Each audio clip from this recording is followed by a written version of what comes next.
মির্জা ফখরুল ইসলাম আলমগীর সাহেব বলেছেন, এদেশে 52 বছরে মৌলবাদী শক্তি ক্ষমতায় আসতে পারে নাই এবং আগামীতেও আসতে পারবে না। এই কথাটা সর্বপ্রথম আমার শায়েখে চরমনাই মুফতি সৈয়দ মোহাম্মদ ফয়জুল করিম সাহেব হুজুর কঠোরভাবে এটার বিরোধিতা করেছে। উপর্যুপরি এই কথার জবাব আমার শায়েখ দিয়ে দিয়েছেন। আমিও আমার ব্যক্তিগতভাবে আমি বলতে চাই, মির্জা ফখরুল ইসলাম আলমগীর সাহেব, আপনি যে কথা বলেছেন যে বাংলাদেশে মৌলবাদী শক্তিকে ক্ষমতায় আসতে দেওয়া হবে না, সেই সম্ভাবনা নেই, আপনার এই কথার তীব্র নিন্দা ও প্রতিবাদ জানাই। আপনি মৌলবাদী শব্দের দ্বারা কাকে মিন করতে চাচ্ছেন? আমরা কি ধরে নিব জামাত, শিবির এবং চরমনাই, খেলাফত, মামুনুল হক সাহেবের দল, এদেরকে আপনি মৌলবাদী বলে আপনি সম্বোধন করার চেষ্টা করছেন? এদেরকে ভয় পাচ্ছেন যে এরা যদি এক হয়ে যায়? এখনও তো এক হয়নি। এক হওয়ার ব্যাপারে একটা কার্যক্রম চলছে। এটা দেখেই আপনাদের মাথা খারাপ হয়ে গেছে। মাথা খারাপই আরও হবে আপনাদের। ধৈর্য ধরেন। যখন এই তিনটা দল ঐক্য হয়ে যাবে, সারা দেশের জনগণ তো অলরেডি এই তিন দলের ব্যাপারে ঐক্য হয়ে গেছে। এখন মূল দলের, এই তিন দলের মূল প্রধান যারা আছে, তারা এখনও ঐক্যের ঘোষণা জাতির সামনে সরাসরি লাইভে এসে দেন নাই। জাতি এই ঐক্যের ব্যাপারে মূল দলের মূল নেতাদের বক্তব্য এখনও শোনেন নাই। সে অপেক্ষায় এই জাতির মানুষ এখনও আছে। তো সেই ঘোষণার অপেক্ষা করুন আপনারা। যখন সেই ঘোষণা হয়ে যাবে, এই যে মৌলবাদী জিকির করেন, আমরা আওয়ামী লীগকে এদেশ থেকে হটিয়েছি শুধুমাত্র এই সমস্ত উচ্ছৃঙ্খল কথা বলার জন্য।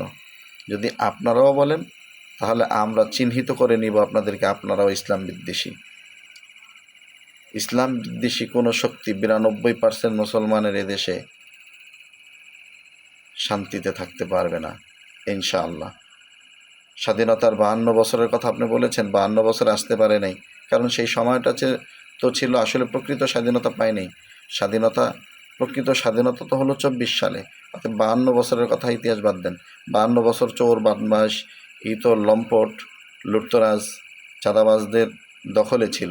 কারণ প্রকৃত স্বাধীনতা দেশের মানুষ পায় নাই, কথা বলতে পারে নাই, মত প্রকাশ করতে পারে নাই। এই জন্য ওই চোর বদমাইশরা স্বাধীনতার এই 52 বছর শাসন করছে, হোক আওয়ামী লীগ, বিএনপি, জাতীয় পার্টি, এ টু জেড, যেই হোক না কেন। কিন্তু স্বাধীনতার 2024 সালের প্রকৃত স্বাধীনতার পরের চিহ্নটাই একটু ব্যতিক্রম, অবস্থানটা একটু ব্যতিক্রম। আপনাকে অনুধাবন করার একটু অনুরোধ জানাবো, একটু অনুধাবন করার চেষ্টা করুন। ইনশাআল্লাহ আগামীতে ইসলামী শক্তি এদেশে রাজত্ব করবে। ইসলামী হুকুমত এদেশে প্রতিষ্ঠা করার জন্য নিজের জীবনের শেষ বিন্দু রক্ত দিয়ে হলো মাঠে ময়দানে থাকব। প্রয়োজনে মাথার পাগড়ি খুলে মাজায় বাঁধব। ভিতরে যেই ধাউ ধাউ করে আগুন জ্বলছে ইসলাম বিদ্বেষীদের ব্যাপারে, সে আগুনের ধোঁয়া একটু ছেড়ে দিব, টিকতে পারবেন না ইনশাআল্লাহ। অতএব কথাবার্তা বলার সময় হিসাব কিতাব করে বলুন। এদেশের মুসলমান শতকরা 92% মুসলমান। শুধু মুসলমান নয়, হিন্দুরা ইসলাম শক্তির পক্ষে। এখন আপনাদেরকে অনুধাবন করার জন্য অনুরোধ করব।